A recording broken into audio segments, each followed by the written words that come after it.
ہم پھر کبھی آ جائیں گے۔ وہ کہنے لگے نہیں، اب تو آ چکے ہیں، اب ہم ساری چیزیں لے کر ہی جائیں گے۔ زبردستی انہوں نے سارا سامان مجھ سے خریدوایا اور پھر ہم لوگ گھر لوٹ آئے۔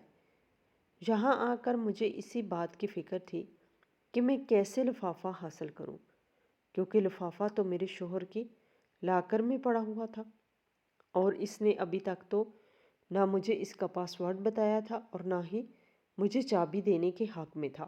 میں چاہتی تھی کسی طرح وہ لاکر کھلوا لیا جائے اور اس سے وہ لفافہ بھی نکال لوں۔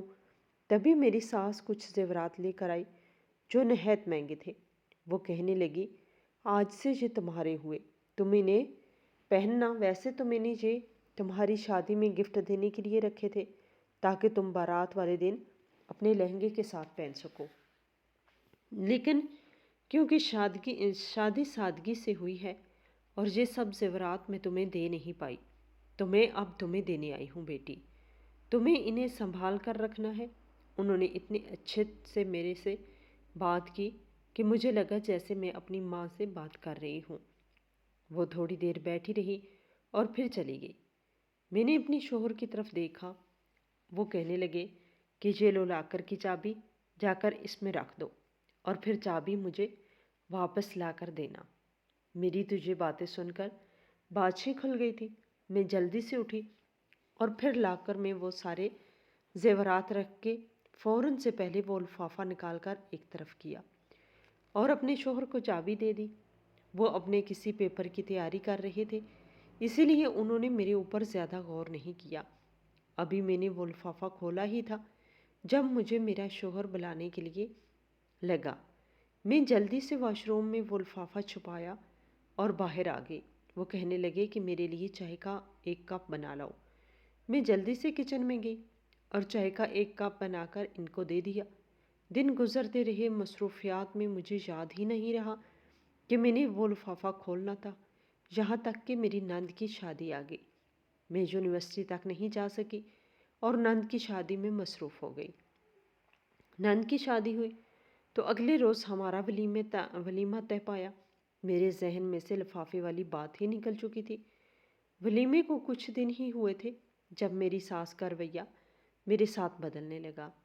میں حیران تھی کہ جو شادی سے پہلے میرے ساتھ اتنی اچھی بن رہی تھی، آخر اچانک ان کو ہوا کیا ہے؟ وہ ہر وقت مجھ سے بہت نفرت سے پیش آتی اور میرے کیے ہوئے کاموں میں غلطیاں نکالتی۔ مجھے ان پر بہت غصہ آتا تھا، لیکن اب میرا یہی گھر تھا اور مجھے اس گھر کے لوگوں سے بنا کے رکھنی تھی، تو میں چپ سادھ لیتی۔ وہ مجھے ہرگز میکے نہیں جانے دیتی تھی۔ اکثر بابا ہی مجھ سے ملنے آ جایا کرتے تھے۔ وہ بھی شکایت کرتے کہ تم مجھ سے ملنے کیوں نہیں آتی ہو۔ میں انہیں کیا کہتی کہ فریہ آنٹی مجھے آنے نہیں دیتی، تو ان کی نظر میں میرے سسرال کی کیا عزت رہ جاتی۔ اسی لیے میں نے خاموشی اختیار کر لی۔ ساس کا رویہ بدلا تو مجھے یاد آیا، میں نے تو وہ لفافہ کھولنا تھا۔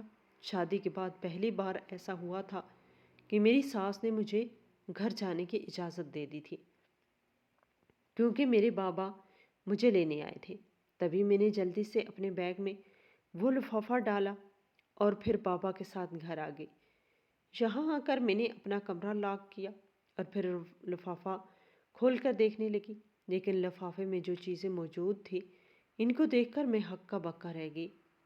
مجھے یقین ہی نہیں آ رہا تھا کہ یہ سب ہمارے ساتھ ہو چکا ہے، کیونکہ اس لفافے میں تو میری عمر 25 سال ہو چکی تھی۔ میں اپنے بابا کے ساتھ رہتی تھی۔ ایک روز بابا نے مجھے اپنے کمرے میں بلا کر اچانک بولے کہ تمہارے رشتے والے آ رہے ہیں، میں چاہتا ہوں کہ تم شمائلہ بھوا کے ساتھ مل کر ان کے لیے ایک زبردست سا لنچ تیار کرو اور کسی بھی چیز کی کمی نہیں ہونی چاہیے۔ میں چاہتا ہوں اس گھر میں ہر حال میں تمہارا رشتہ ہو جائے۔ یہ میرے جاننے والے تو نہیں ہیں، البتہ شمائلہ بھوا ان سے واقف ہے، تو میری تم سے یہ التجا ہے کہ ہر حال میں ان سے اچھے سے پیش آنا۔ وہ جو ہدایت مجھے دے رہے تھے میں اچھے سے انہیں سن اور سمجھ رہی تھی۔